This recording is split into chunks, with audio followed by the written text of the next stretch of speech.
Okay, wanted to go over some things with you on the Turkish passport. A lot of people have been asking questions on this. I've been advising people for years. I looked actually into the Turkish passport back when it was around $1 million US, and then they changed it and lowered it way down, and they adjusted it again. But there's some things that you need to know about this passport. We just had a gateway meeting here in St. Kitts from people from all over the world that came here.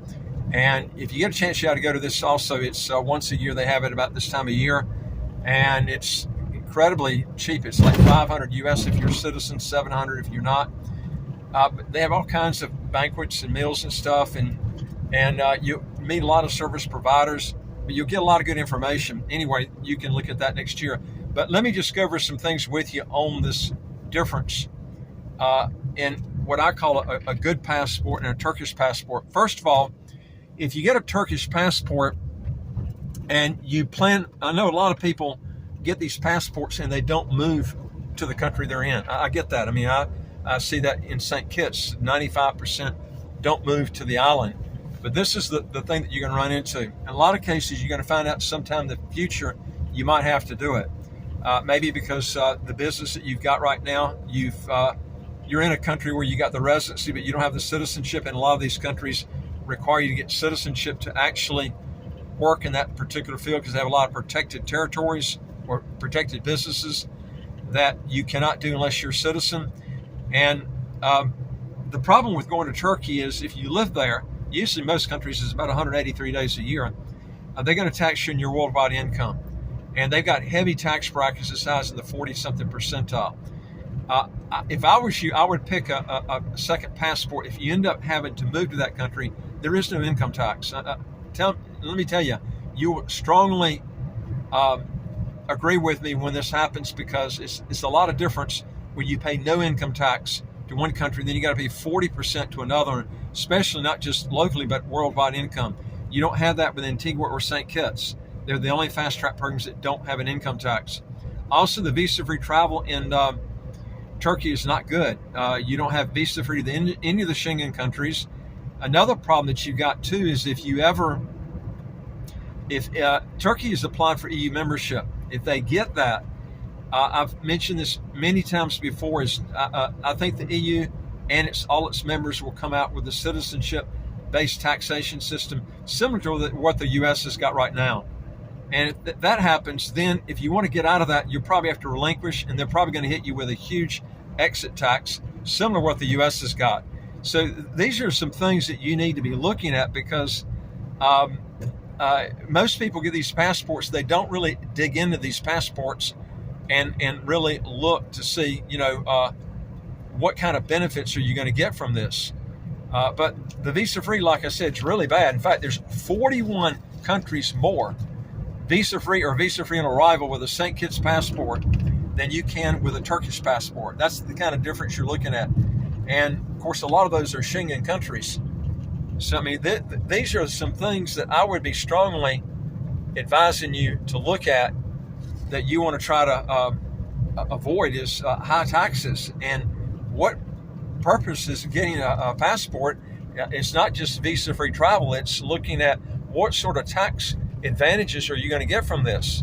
That's the key there. Now, some people might say, well, Tom, if I get a St. Lucia passport, and we deal with those also, we deal with all the fast track programs, but I've had some people say, well, Tom, if I get a St. Lucia passport, I can move and live tax-free in St. Kitts since they're all part of the Eastern Caribbean Union countries.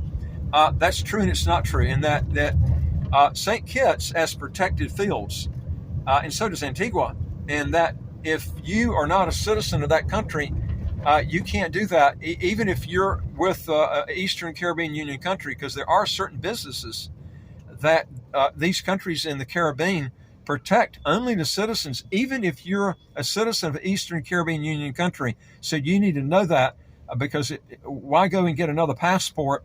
Why get a St. Lucia passport and then find out you got to get a St. Kitts passport to do what you want to do? And then you end up having to pay for just a second passport all over again. Just a lot of wasted money. I mean, this is what I see in a lot of people and what they do. But another thing, too, you got to take in consideration is the Turkish lira.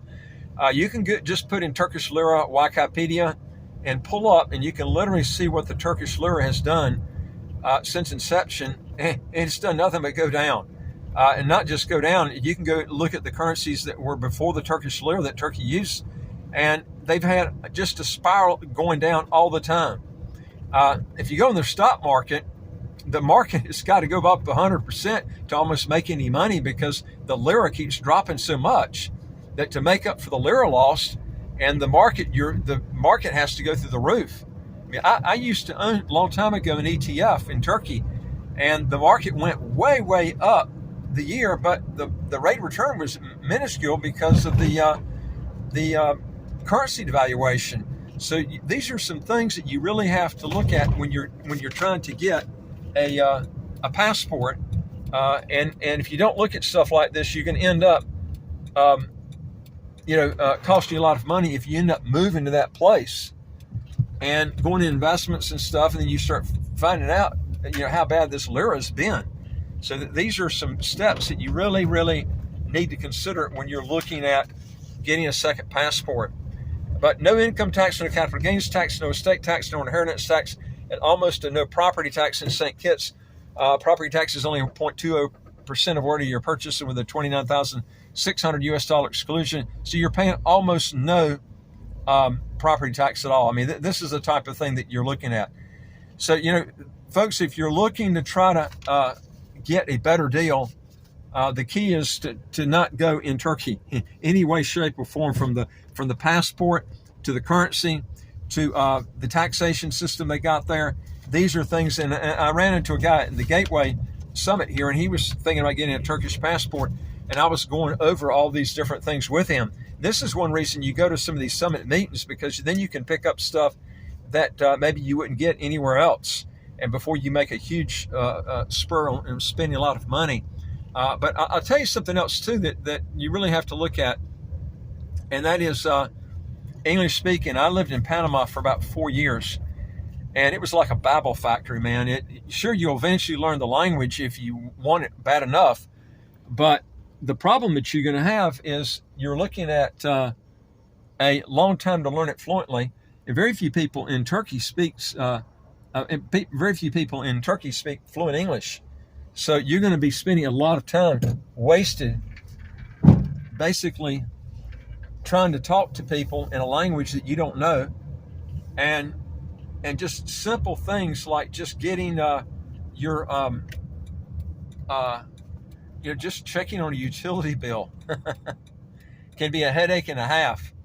And this is why I say you need to be thinking about stuff like this, because nothing is more frustrating than moving to a country and you can't communicate in the language.